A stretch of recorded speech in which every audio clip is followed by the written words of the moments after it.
बिस्मिल्लाहिर्रहमानिर्रहीम, अस्सलाम वालेकुम नाज़रीन। आप यूट्यूब चैनल देख रहे हैं, मैं इमरान खान हूँ। एक कानून हुकूमत ने बनाया है और उसके ऊपर अब सहाफ़ी भी गुस्सा कर रहे हैं और ह्यूमन राइट्स की जो कमीशन ऑफ पाकिस्तान है उन्होंने भी गुस्सा किया है। वो क्या रहे हैं देखें। ह्यूमन राइट्स का जो बयान है वो बड़ा इंपॉर्टेंट है। Human right commission of Pakistan का बयान ये कह रहा है कि मुंतखब नुमाइंदे और सरकारी मुलाजमीन अवाम को जवाब दें। क्या कोई ऐसा कानून बनाया हुकूमत ने जिसमें अवाम को जवाबदेही जो है वो ख़त्म हो गई मुंतखब नुमाइंदों की या सरकारी मुलाजमीन की? सवाल तो ये पैदा होता है। मैं बताता हूँ कि एक्चुअली इन्होंने कानून बनाया क्या है। Human rights commission of Pakistan का कहना है कि तमाम सरकारी और रियासती हुकाम को याद दिलाया जाता है कि वो शहरियों को जवाब दें। मुंतखब नुमाइंदे और सरकारी मुलाजमीन अवाम को जवाब दें और तनकीद बर्दाश्त करना उनकी नौकरी का हिस्सा है। इसके अलावा Pakistan federal union of journalist, वैसे ये तो 2-3 बनी हुई हैं, एक में राणा अजीम साहब हैं और कुछ जमाली GM जमाली साहब हैं, वो लोग भी हैं। दूसरा ये एक और है जो है वो पीका एक्ट ऑर्डिनेंस की मुखालफत की है फेडरल यूनियन ऑफ जर्नलिस्ट ने। और यहाँ जो सदर हैं वो उनका नाम है शहजादा जुल्फ़िकार और सेक्रेटरी जनरल नासिर ज़ैदी। उन्होंने कहा कि पहले से मौजूद कानून में रिफॉर्म की बजाय हुकूक को ख़त्म किया जा रहा है। मीडिया कम्युनिटी और सिविल सोसाइटी पीका 2016 की काली शिकें ख़त्म करने का मुतालबा करती है। नवाज शरीफ साहब के दौर में आया था। शहजादा जुल्फ़िकार और नासिर ज़ैदी ने तमाम सहाफ़ियों, सिविल सोसाइटी और सियासतदानों से इसके ख़िलाफ़ एहतजाज करने का भी मुतालबा किया है। अब ज़रा गौर करें कि ये कानून है क्या। इस कानून पे वैसे अपोजिशन का रद्द-ए-अमल भी आया है, लेकिन पहले आप ये कानून देखें। हुकूमत ने अब ये कानून बना दिया है कि जाली खबरों की रोकथाम के लिए ऑर्डिनेंस जारी कर दिया गया है। जाली खबर देने वाले पर 5 साल तक कैद की सज़ा हो जाएगी और मुल्जिम की ज़मानत भी नहीं हो सकेगी। यानी अगर कोई आदमी जाली खबर देता है, मिसाल के तौर पे कोई ये कह देता है कि फ़लाँ आदमी ने फ़लाँ आदमी से इतने पैसे लिए और ये वाला गलत काम किया, अब उसको ये साबित करना पड़ेगा। या कोई ये कह देता है कि फ़लाँ इदारे ने फ़लाँ जगह पे फ़लाँ कानून के मुताबिक ये किया और वहाँ पे गैर कानूनी काम ये वाला किया गया। कुछ भी जाली खबर, मिसाल के तौर पे खबर जाली आ गई पिछले दिनों कि इमरान खान और खातून अव्वल की तलाक होने वाली है। ये पिछले दिनों एक खबर आई थी। और बहुत सारी जाली खबरें आती हैं। यानी कई लोग जो हैं वो PMLN के अंदर लड़ाइयाँ करवा देते हैं। बाज़ खबरें ठीक होती हैं, बाज़ जाली भी होती हैं। बहुत सारी जाली खबरें ऐसे आती हैं कि किसी के ऊपर कोई एलिगेशन लगा दिया जाता है, बाद में उसके सबूत मौजूद नहीं होते। बाज़ खबरें ये भी आती हैं कि फ़लाँ की फ़लाँ के साथ मुलाकात हो गई और उसमें फ़लाँ चीज़ें तय पा गई, हत्ता के बाद औक़ात वो मुलाकात भी नहीं होती। तो जाली खबरों को रोकने के लिए हुकूमत वक्त ने यह फैसला किया कि 5 साल तक की सज़ा दी जाएगी उस शख्स को जो जाली खबर देगा और मुल्जिम की ज़मानत भी नहीं हो सकेगी। इस हवाले से इस्लामाबाद में प्रेस कॉन्फ्रेंस करते हुए वज़ीर कानून बैरिस्टर फ़रूग नसीम ने बताया कि पीका और इलेक्शन कमीशन का ऑर्डिनेंस जारी हो गया है। इसमें इलेक्शन कोड ऑफ कंडक्ट का एक्ट बाबर अहवान ने बनाया है, जिसमें अब सारे के सारे लोग जो हैं वो इलेक्शन जाके लड़ सकते हैं। यानी आप वज़ीर हैं, मुशीर हैं, कुछ भी हैं, आपके पास ये इख्तियार है कि आप जाएं और जाके इलेक्शन लड़ें। चाहे आप काउंसलर का इलेक्शन लड़ें, चाहे आप किसी का भी इलेक्शन लड़ें, यानी उसकी कंपेन चलाने के लिए आप जा सकते हैं। इससे पहले पाकिस्तान तहरीक इंसाफ इसकी सख्त मुखालिफ थी, क्योंकि जहाँ वज़ीर जाते हैं, जहाँ ताकतवर लोग जाते हैं, जहाँ हुक्मरान जाते हैं, वह हुक्मरानों के वसाइल भी साथ जाते हैं, उनका असर रसूख भी साथ जाता है। अब एक चेयरमैन जो है, जो इलेक्शन लड़ रहा है, उसकी कंपेन कर रहा है, काम वो खुद कर रहा है या उसकी पार्टी कर रही है, और दूसरी जानिब जो चेयरमैन है उसकी कंपेन कर रहा है एक वफाकी और सूबाई वज़ीर। तो सूबाई और वफाकी वज़ीर उस हल्के के अंदर बहुत सारा असर रसूख इस्तेमाल कर सकते हैं। लिहाजा उनको रोकने के लिए ये कानून बनाया गया था। पाकिस्तान तहरीक इंसाफ की हुकूमत ने इस कानून को ख़त्म कर दिया है। अब कोई भी जाके कंपेन कर सकता है। तहरीक इंसाफ का जवाब भी ठीक है। वो ये कहते हैं कि हम ये करें तो इलेक्शन कमीशन को याद आ जाता है और सज़ा दे देते हैं, लेकिन PMLN और पीपल्स पार्टी अपने दौर में करते रहे हैं तो उनको याद भी नहीं आता था, सज़ा भी नहीं देते थे। तो उनको ये लगता है कि उनके साथ क्योंकि ज़्यादती हो रही है इसलिए उन्होंने सबके लिए खोल दिया। पाकिस्तान तहरीक इंसाफ का ये जवाब है। लेकिन इस काम के बारे में पाकिस्तान क्या इस काबिल हुआ है, ये एक बड़ा सवाल है। यहाँ जब भी वज़रा जाएंगे उनका इन्फ्लुएंस भी जाएगा। देखिए अमेरिका में तो अमरीकी सदर जो है वो खुद अगले इंतखाबात करवा रहा होता है, कभी जीत रहा होता है, कभी उसकी पार्टी हार रही होती है, लेकिन वो इलेक्शन करवा रहा होता है। बहरहाल फ़रूग नसीम ने बताया कि दूसरा जो कानून है उसकी ड्राफ्टिंग उन्होंने कहा जी मैंने खुद की है और ये कानून सबके लिए होगा। जबकि पीका वाले कानून की ड्राफ्टिंग मैंने की है जाली खबरों की रोकथाम के लिए। ये कानून ज़रूरी था। झूठी खबर मुआशरे को नुकसान पहुंचाती है, मुआशरे की बुनियाद झूठ पर रखी जाए तो फिर क्या बनेगा, ये उन्होंने स्टेटमेंट दिया है। उन्होंने कहा सहाफ़त जो है वो रियासत का चौथा सतून है, लेकिन कुछ लोग मुल्क में हिजानी कैफियत पैदा करना चाहते हैं। मीडिया तनकीद करने में मुकम्मल तौर पर आज़ाद होगा, लेकिन झूठी खबर नहीं होनी चाहिए। ये कानून मीडिया पर कोई कदगन नहीं है। क्या हम नहीं चाहते कि फेक न्यूज़ अब नहीं होनी चाहिए? वज़ीर आज़म की ज़ाती ज़िंदगी से मुताल्लिक बातें फैलाई गई। अब जाली खबरों पर किसी को इस्तिस्ना हासिल नहीं होगा। इसका तरीकाकार क्या है? पहले 3 साल की सज़ा थी, अब सज़ा कर दी गई है 5 साल की। यानी अगर कोई आदमी फेक न्यूज़ देगा, झूठी खबर देगा, तो उसको 5 साल की सज़ा सुनाई जाएगी अदालत से, और जाली खबर देने वाले की ज़मानत भी नहीं होगी। फेक न्यूज़ पर 6 माह के अंदर फैसला किया जाएगा। 6 माह में फैसला नहीं होता तो हाई कोर्ट मुतल्लिका जज से पूछेगी कि फैसला क्यों नहीं हुआ। देखें, इस कानून का सही इस्तेमाल भी हो सकता है और गलत भी हो सकता है। गलत कैसे हो सकता है वो मैं आपको बाद में बताता हूं, लेकिन जितने सहाफ़ी ये कहते हैं कि हम सच बोलना चाहते हैं, सच पे पाबंदी ना लगाई जाए और हमें सच बोलने से ना रोका जाए, ना हम रुकेंगे, तो सच बोलने पे तो पाबंदी नहीं लगी। पाबंदी लगी है एक्चुअली झूठ बोलने पर। अदालत के अंदर सबसे पहले यह साबित करना पड़ेगा, जो आदमी ये केस लेकर जाएगा कि जो खबर दी गई है उसके खिलाफ या जो खबर उस सहाफ़ी ने दी है वो खबर झूठी है। सहाफ़ी को साबित करना पड़ेगा कि जो खबर उसने दी है वो खबर सच्ची है। हुकूमत वक्त के बाद ये ताकत होती है कि वो सच को झूठ और झूठ को सच भी कर सकते हैं।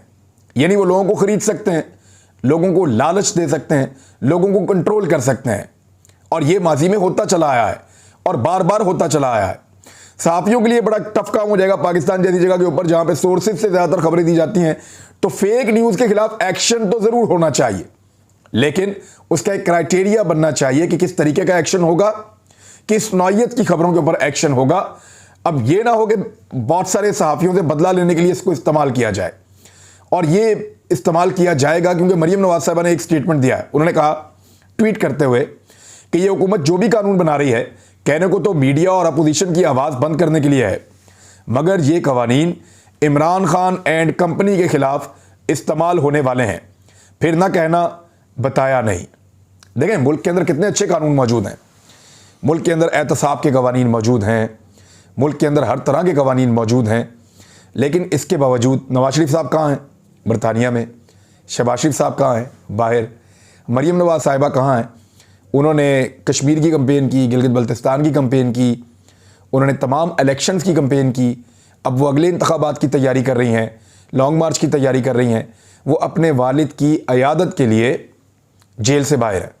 एक्चुअली वो मुजरिमा है, कैद की, उनको सज़ा हो चुकी है। तो पाकिस्तान में कवानीन मौजूद हैं। मरीम नवाज साहिबा उन कवानीन के बावजूद बाहर, शहबाज शरीफ साहब कवानीन के बावजूद बाहर, जरदारी साहब बाहर। तमाम ताकतवर लोग इन सख्त तरीन कवानीन के बावजूद बाहर हैं, चाहे वो हुकूमत में है, चाहे वो अपोजिशन में। लेकिन जेल में कौन जाता है? कमज़ोर आदमी। जेल में कौन जाता है? बेचारा पिसा हुआ गरीब आदमी। मिसाल के तौर पे मैं आपको एक खबर देता हूं, और वो खबर आप और क्लैरिटी आएगी। जहांगीर तरीन के हवाले से मेरे पास खबर है, वो भी आप तक पहुंचाते हैं। मुस्लिम लीग नून ने एक बड़ा दावा किया, वो भी आप तक पहुंचाते हैं। लेकिन पहले ज़रा मोहसिन बेग की खबर आप ले लें। मोहसिन बेग के मामले के अंदर कुछ एक मुकदमा और भी दर्ज हो गया है। मोहसिन बेग से जब पूछा पुलिस ने कि आपने जिस हथियार से फायरिंग की थी किधर है वो? घर पे है जनाब, बरामद करवाएंगे? उन्होंने कहा चलो मैं बरामद करवा देता हूँ। मोहसिन बेग को लेकर पुलिस वाले उनके घर गए, उन्होंने कहा दें। तो मोहसिन बेग ने वहाँ पे एक पिस्टल जो है वो बरामद करवाया, और ये जो पिस्तौल है ये 30 बोर का बताया जा रहा है। 30 बोर का पिस्टल वैसे पहले इस्तेमाल होता था, आजकल नहीं होता। आजकल 9 mm का पिस्टल इस्तेमाल होता है, लेकिन 30 बोर का पिस्टल हमेशा 9 mm के पिस्टल से ज़रा थोड़ा दूर तक मार करता है। मैं क्योंकि वेपन में, हथियारों में मेरी दिलचस्पी है, और हंटिंग की वजह से, और कुछ मैं शूटिंग वगैरह भी करता हूँ, टारगेट शूटिंग भी करता हूँ, तो उसकी वजह से। तो सादी बात यह है कि ये 30 बोर का एक पिस्टल है जो बरामद किया गया है। उसमें से 2 गोलियां जो हैं वो पुलिस ने उसमें से ज़िंदा गोलियां निकाली हैं, यानी वो करामत गोलियां थी। उसको अनलोड किया है उन्होंने अपने बेडरूम से, जो साइड टेबल है वहाँ से वो निकाल कर दिया। और उसके बाद उन्होंने कहा जी कि इसका लाइसेंस दें, तो पुलिस के बकौल मोहसिन बेग लाइसेंस नहीं दे पाए।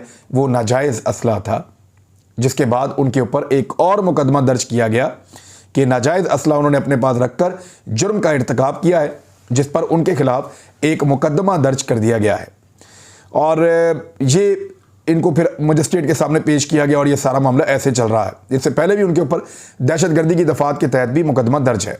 यही वो पिस्टल है जिससे वो फायरिंग करते रहे हैं, पिस्तौल भी नाजायज़ निकला। अब मोहसिन बेग ये कहते हैं कि FIA के एहलकारों ने मेरे ऊपर तशद्दुद किया। तशद्दुद कब किया ये तो मैं भी कंफर्म करता हूं आपको कि मोहसिन बेग को जब उठाकर लेकर गई पुलिस तो तब उनके ऊपर टॉर्चर नहीं हुआ था। उस वक्त तक मोहसिन बेग ने FIA वालों पर टॉर्चर किया हुआ था और उनको जख्मी किया हुआ था, उन पे गोलियां भी चलाई हुई थी, उनको काबू करके बंद भी रखा था अंदर और वो बेचारा जख्मी FIA वाला, उसकी तस्वीरें मौजूद हैं, आप देख सकते हैं। तो पहले मोहसिन बेग ने टॉर्चर किया था, फिर मोहसिन बेग को लेकर जब पुलिस स्टेशन गए तो वो टांग पे टांग रख के बैठ गए। मुझे ये बात एक क्राइम रिपोर्टर ने एक पुलिस वाले से पूछकर बताई कि ये गए और चौड़े होकर जाके थाने में कुर्सी पे टांग रख के बैठ गए। FIA वाले आए, फिर उन्होंने इनको फेंटी लगाई मुबैना तौर पर और उन्होंने इनको फिर रज के फेंटी लगाई। जो पहले मोहसिन बेग ने किया वो भी गैर कानूनी था, बाद में FIA वालों ने उनको फेंटी लगाई। यानी दोनों ने अपना अपना हिसाब बराबर किया। मोहसिन बेग ने कानून को हाथ में लिया, फिर कानून ने जो है वो उनको बदला लेने के लिए वहां पे थाने के अंदर उनको कुट लगाई और उनकी एक आंख से कहते हैं जी बिनाई भी कम है, नाक की हड्डी भी टूट गई है। तो ये कुटमार उनको अपने घर पे नहीं पड़ी थी, ये उनको जाके पड़ी है थाने के अंदर। ये कुछ पुलिस वालों ने, कुछ रिपोर्टर्स ने, इन्होंने मुझे कंफर्म किया है, ज़ाती तौर पर मैंने बराह रास्त ये इन्फॉर्मेशन नहीं ली। अच्छा, अब इसमें जो है अदालत ने एक हुक्म जारी किया है, मोहसिन बेग पर मुबैना तशद्दुद की जुडिशियल इंक्वायरी शुरू कर दी गई है। जुडिशियल इंक्वायरी यानी आपको याद है इकरारुल हसन को मार पड़ी थोड़े दिन पहले, अंदर घुसा के मारा, नंगा करके करंट लगाया और उनको बहुत ज़्यादा टॉर्चर किया। उसकी बेचारे का कंधा भी उतर गया, इकरारुल हसन का सर भी फट गया और करंट की वजह से हार्ट बीट भी मुतासर हो गई, एक कान से सुनाई भी नहीं दे रहा सही तरीके से। तो उस इकरारुल हसन के ऊपर कोई जुडिशियल इंक्वायरी नहीं। मोहसिन बेग जिसने पुलिस वालों पे हथियार निकाला, जिसने उनको मारा, टॉर्चर किया और उसके बाद पुलिस स्टेशन में वो कहते हैं जी मुझे जाके टॉर्चर किया गया है, तो इस पे जो है वो जुडिशियल इंक्वायरी कर दी गई। इस्लामाबाद हाई कोर्ट के चीफ जस्टिस अतर बिनल्ला ने डिस्ट्रिक्ट मजिस्ट्रेट को मारगला पुलिस स्टेशन का मुआयना करने और मोहसिन बेग को वकील तक रसाई फराहम करने से इनकार, बदतमीजी और तशद्दुद के इल्जामात की तहकीकात करने की हदायत की है। बहुत अच्छी बात है, लेकिन अगर इकरारुल हसन के मामले में भी रियासत इसी तरह जागे, इसी तरह एक्शन ले, इसी तरह जुडिशियल इंक्वायरीज हों तो और ज़्यादा अच्छा लगेगा, और ज़्यादा कि सबके लिए इंसाफ पाकिस्तान में हो रहा है, सिर्फ एक के लिए नहीं हो रहा। तो मोहसिन बेग साहब के मामले में ये हो रहा है। तो मैं आपको बता रहा था कि कानून जो है वो ताकतवर के लिए कुछ और होता है, कमज़ोर के लिए कुछ और होता है। जैसा कि अरस्तु ने कहा था कि जो कानून है वो बकरी का एक ऐसा जाला है जिसमें कमज़ोर जानवर जो हैं वो फंस जाते हैं और ताकतवर जानवर जो है वो उसको फाड़ कर निकल जाते हैं। तो यहाँ पे भी कानून इसी तरह है। अब इमरान खान साहब कानून तो बना रहे हैं, सहाफ़ियों के हवाले से, जाली खबरों के हवाले से, सोशल मीडिया के ऊपर गंद उछालने वालों के हवाले से, लेकिन इन कवानीन को अमूमन अपने मुखालिफिन के खिलाफ इस्तेमाल किया जाता है। बजाय मुखालिफिन के इस्तेमाल करने के इन कवानीन को हकीकत में इस्तेमाल किया जाए और सबके ऊपर एक ही लाठी के साथ हाँका जाए तो हमारा मुल्क बहुत आगे निकल सकता है। फिर आप इनके ऊपर उंगली भी नहीं उठा सकते। लेकिन वो सहाफ़ी जो ये कहते हैं कि जाली खबरों के वो खिलाफ हैं, वो जाली खबरों के खिलाफ बनने वाले कानून पर परेशान है। परेशानी की वजह एक तो ये है कि जाली खबरों के बगैर कारोबार नहीं चलता, और दूसरी वजह यह है कि यहाँ पे कोई भी किसी को भी पकड़ के कोई भी इल्ज़ाम लगा सकता है और पूरा का पूरा सिस्टम ताकतवर के साथ खड़ा हो जाता है। जैसा कि मरीम नवाज साहब ने फरमाया कि यही चीज़ें कल को आपको फंसा देंगी, तो होगा तो एग्जैक्टली यही। जहांगीर तरीन साहब बहुत ज़्यादा अहमियत इख्तियार करते चले जा रहे हैं और सबकी नज़रें जहांगीर तरीन पे हैं। पीपल्स पार्टी से मुलाकात, PMLN से मुलाकात, फजल रहमान से मुलाकात, काफ लीग से राब्ते और पाकिस्तान तहरीक इंसाफ के लोगों से भी राब्ते। कहा यह जा रहा है कि जहांगीर तरीन के पास 10 MNAs हो गए हैं। 10 MNAs होने का मतलब यह है कि जहांगीर तरीन के पास इतनी ताकत इकट्ठी हो गई है कि वो इमरान खान साहब को बाकायदा उड़ा सकते हैं। अगर अपोजिशन अपने 162 बंदे पूरे के पूरे ले आए तहरीक अदम एतमाद के लिए, 162 बंदे पूरे के पूरे ले आए अगर अपोजिशन तहरीक अदम एतमाद के लिए, तो फिर काम आएंगे जहांगीर तरीन के 10 बंदे और फिर तहरीक अदम एतमाद कामयाब हो जाएगी। इन 10 में से अगर 5 या 4 भी ना आए तो फिर भी कामयाब नहीं होगी, क्योंकि जो इत्तेहादी जमातें इमरान खान साहब की, उन्होंने कहा कि जब तक हमें एस्टेब्लिशमेंट नहीं कहेगी तब तक हम तहरीक अदम एतमाद में अपोजिशन का साथ नहीं देंगे। तो फिलहाल तो एस्टेब्लिशमेंट ने उनको कहा नहीं, वो ये कह रहे हैं कि तहरीक अदम एतमाद आप ले आए, तहरीक इंसाफ के बंदे तोड़ के तरीन साहब के जरिए से, जब आप नया वजीर आजम बना रहे होंगे तो उसमें हम आपको वोट कर देंगे लेन देन करने के बाद। तो जो इत्तेहादी जमातें हैं इमरान खान साहब के साथ, उन्होंने ये ऑफर दिया अपोजिशन को मेरी इतला के मुताबिक, लेकिन वो तहरीक अदम एतमाद में खुद अदम एतमाद का वोट डालने के लिए इमरान खान साहब के खिलाफ नहीं आएंगे। अब अपोजिशन को पहले अपने 162 बंदे पूरे करने हैं जो वो कभी भी नहीं कर पा रही, पहले भी नहीं कर पाई, बहुत दफा परेशानी रही उनकी। पहले अपने 162 बंदे पूरे करें और उसके बाद 10 बंदे जहांगीर तरीन साहब के पूरे आने चाहिए। ये ना हो कि उसमें से एक भी कम हो, दो भी कम हो, वो फिर हालात अजीब हो जाएंगे। यानी ये बंदे तहरीक अदम एतमाद भी नाकाम हो जाएगी, ये बंदे भी डी सीट हो जाएंगे और फिर इन हलकों में नए इलेक्शन होंगे। वो इलेक्शन 3-4 महीने के बाद होंगे तो सिनेरियो, हालात, सब कुछ, हर चीज चेंज हो जाएगी। तो जहांगीर तरीन साहब बहुत इंपॉर्टेंट इख्तियार कर गए हैं, उनकी पल पल की रिपोर्ट ली जा रही है, इदारे भी उनको बड़े गौर से देख रहे हैं कि वो क्या कर रहे हैं, और ये सारी इतलात, ये सारी चीज़ें ये पहुंच रही हैं जहां पहुंचनी चाहिए, और वहां से इंफॉर्मेशन जो है वो सारी की सारी इमरान खान साहब तक भी जा रही है। फजलुर रहमान साहब, जहांगीर तरीन साहब के ऊपर सबकी नजरें हैं और जहांगीर तरीन साहब की नज़र सिर्फ इमरान खान पे है कि वो मेरी तरफ देखें और मुझे बुला लें। देखना यह है कि इमरान खान साहब तक कब तक नहीं बुलाते, और अगर बुलाते हैं तो ये अपोजिशन जो उनसे खुफिया मुलाकातें कर रही है वो इमरान खान साहब की मुलाकात के ऊपर फिर क्या कहती है। जरदारी साहब जा रहे हैं फजलुर रहमान साहब से मिलने, ये बहुत इंटरेस्टिंग है, कल बताऊंगा कि क्या हुआ। अब तक के लिए इतने, अपना ख्याल रखिएगा, अल्लाह हाफ़िज़।